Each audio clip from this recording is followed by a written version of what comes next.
Hello everyone, I am Mohit Ahmed Siddiqui, and in this video I will solve a question of activity based costing. This is a very simple question, in fact, from the BPP revision kit of ACCA performance management exam, brick by brick. I suggest that you read the question once before I start solving the question, so that it will make things easier for you. So uh, it will be better for you if you just pause this video right here and go through the question. Okay, let me start. I hope that you have read the question after pausing the video. Okay, then, brick by brick, this is a company, and the company is actually a construction company, a building company that provides building services to the public. And the company has been asked to provide quotation for garage conversions and extensions to properties. Yes. In addition, Triple B also produces and sells different types of brick to the construction industry. Okay. There are three types of brick produced: clay, concrete, and reclaimed bricks. Triple B has a policy to price all jobs at budgeted total cost plus 50%. Overheads are currently absorbed on the labor hour basis.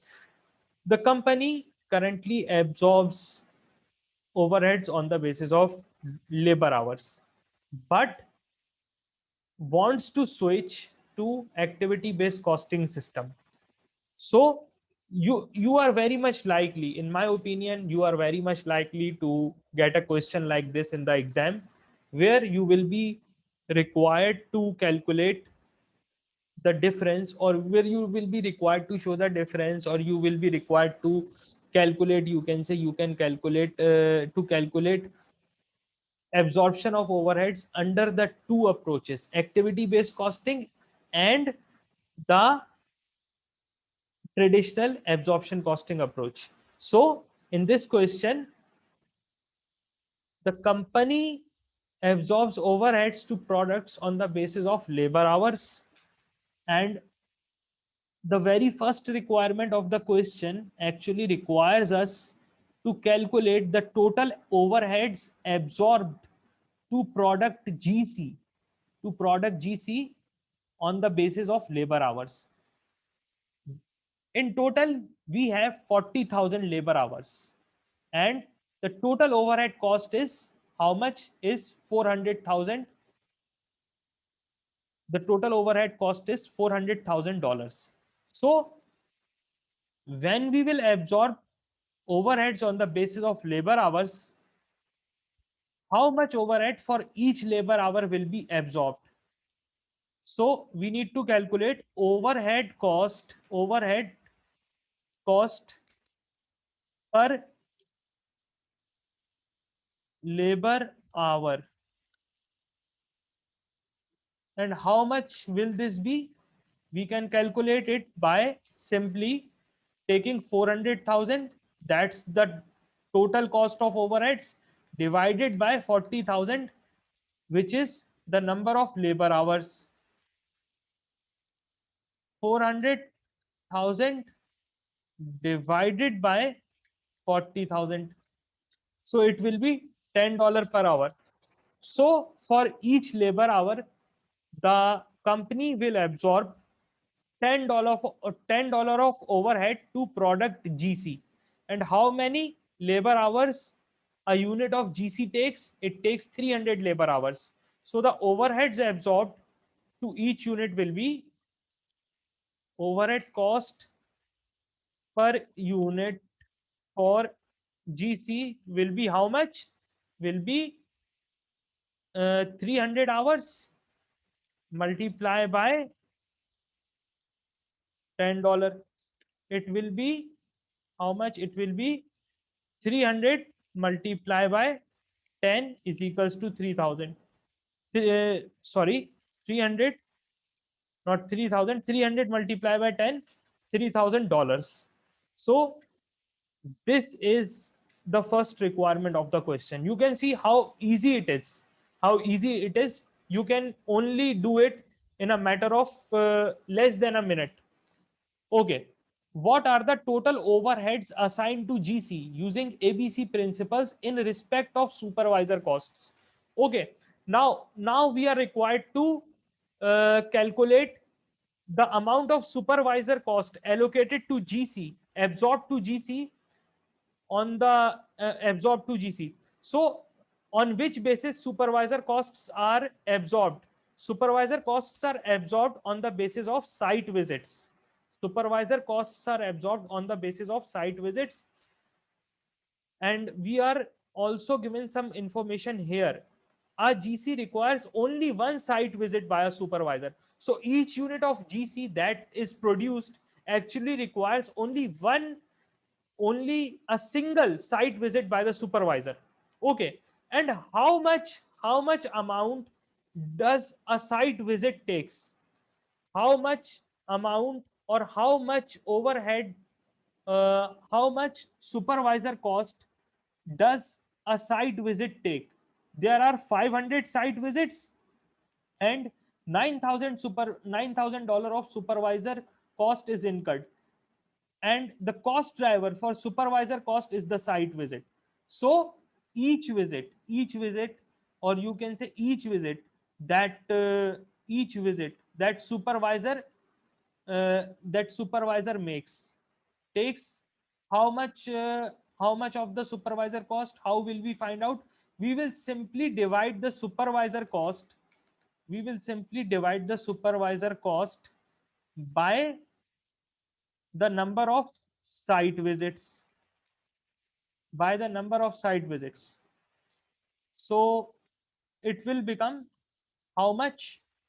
It will be $90,000 is the supervisor cost divided by 500 site visits. So it will become how much? It will become 90,000 divided by 500. It is 180. So every site visit takes $180 of the supervisor cost. Every site visit actually costs $180, and it is mentioned that each unit of GC that is produced takes only one site visit. This means that the supervisor cost for each GC is the same as this.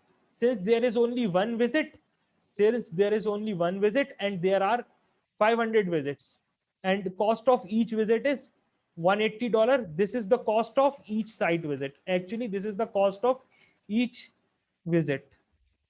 This is the cost of each visit. So, and since every unit takes just one visit, so the supervisor cost that should be absorbed to each unit of GC is simple, that is $180. Moving forward, in the third requirement, we need to find out the overheads assigned to EX using ABC principles in respect of planning cost. Now we are required to overheads absorbed to product EX using activity based costing principle for planning costs. Now, planning costs. Here it is mentioned that an EX requires 6 site visits and 5 planning documents. So, first of all, we need to find out how much how much does each planning document costs. How much does each planning document cost? Each planning document costs, you can say, planning cost. We need to find out for this purpose we need to find out planning cost per planning document, and it is 70,000 divided by 250. Okay, divided by 250. How much? So each planning document costs $280. Each planning documents, each planning document costs $280. Okay. And each unit of EX, every unit of EX that is produced actually takes how many planning documents? 5 planning documents. And the cost of each document is $280. So how much should be allocated to each unit of EX?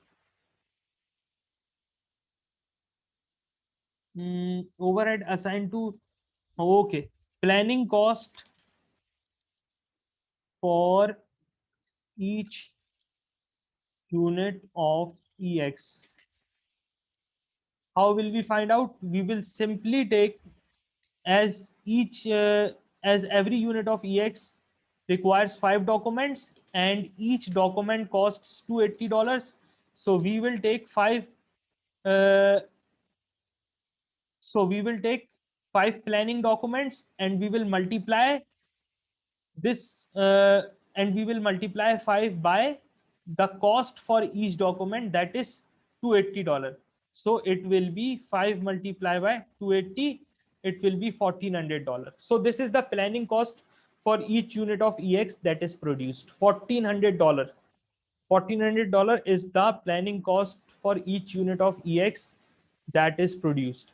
Now moving forward here, now this is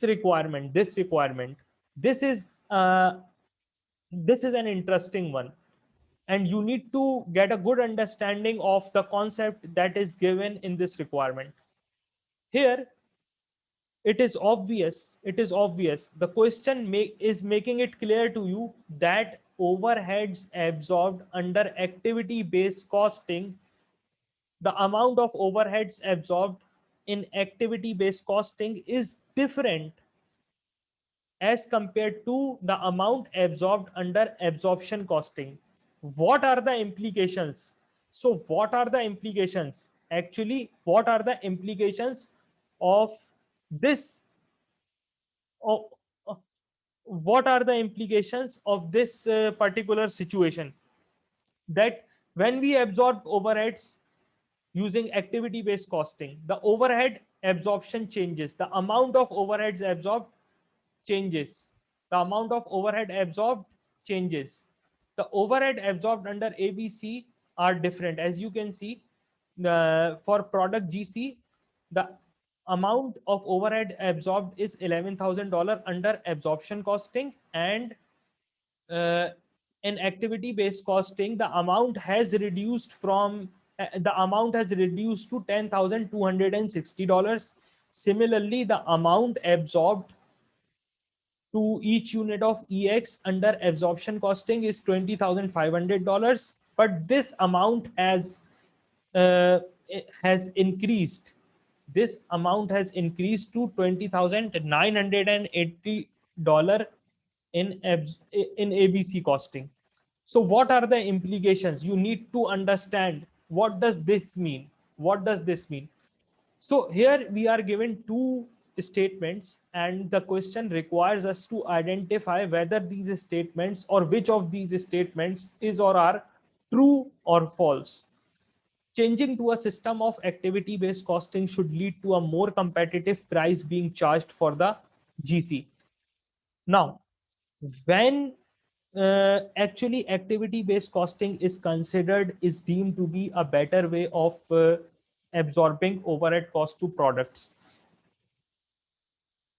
Normally it is normally it is believed that activity based costing gives a better absorption, a better allocation of overheads to products and services as compared to the traditional absorption costing method. Since activity based costing absorbs overheads to products on a more realistic basis, on the basis of cost pools and cost drivers, which is more suitable, more appropriate, more realistic. So the costs absorbed to products in activity based costing are uh, the costs absorbed under activity based costing are more accurate, in fact more accurate as compared to the traditional costing. Here you can see that the amount of overheads has changed for both the products. This means that this is a better allocation, this is a more appropriate, more realistic, more accurate absorption of overheads, more accurate absorption of overheads, and as compared to the traditional absorption costing. So if we are, in a position to better assess the costs of a product, when we know the true cost of a product, we know how much the product actually cost, then we can make better pricing decisions. Why?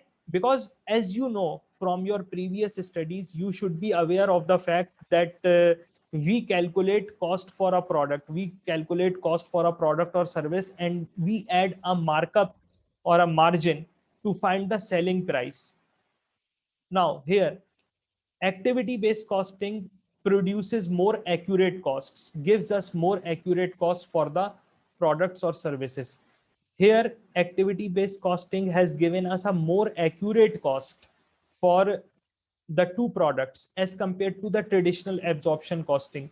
Now when we will add markup to this cost, the cost that we have, that the company has computed under activity based costing approach, this will make things more realistic, more competitive, this will make things better. So by costing products, we can say that by costing products using activity based costing, we are in a better position to find a more we are in a better position to find a price for the product, a more competitive price, a better price for the product or services that we are offering.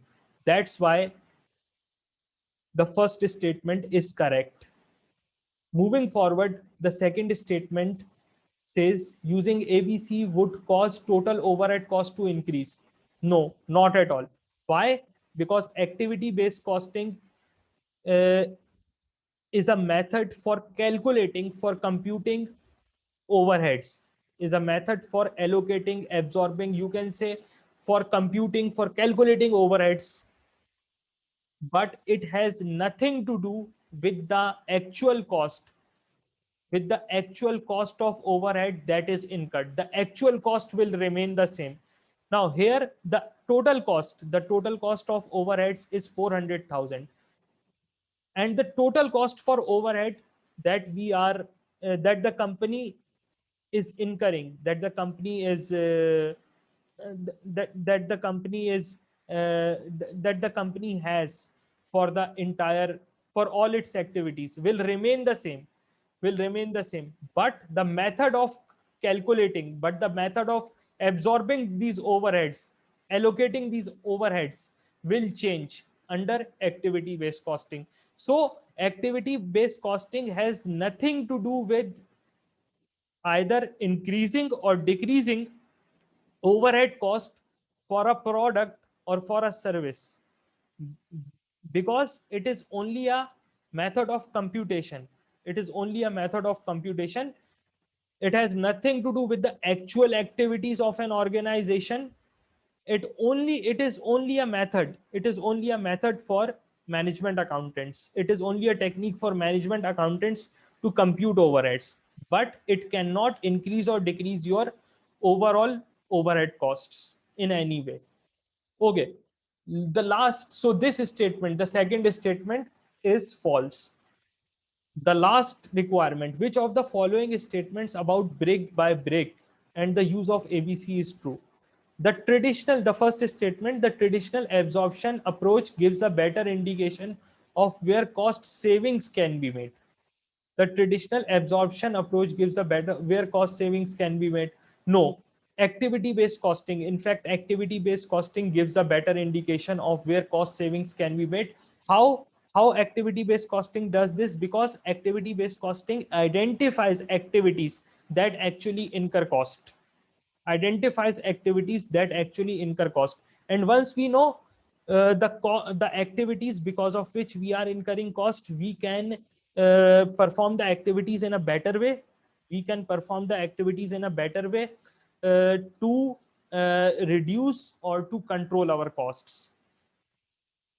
The second statement, activity based costing is a cheaper system for triple B than absorption costing. No, activity based costing is a more complex method. As you can see, activity based costing requires the organization to identify the activities that it performs, to identify the activities that it performs, to identify the cost drivers, and in fact the cost pools for these costs, and also the cost pools. So activity based costing definitely makes things more complex. That's why activity based costing is not a less expensive system, but in fact a more expensive system as compared to the traditional absorption costing.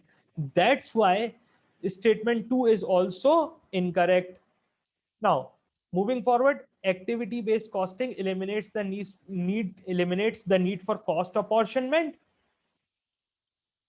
No, definitely not, because in activity based costing, we are required to apportion costs. We are required to apportion cost among different cost pools. So, activity based costing does not eliminate the need for cost apportionment.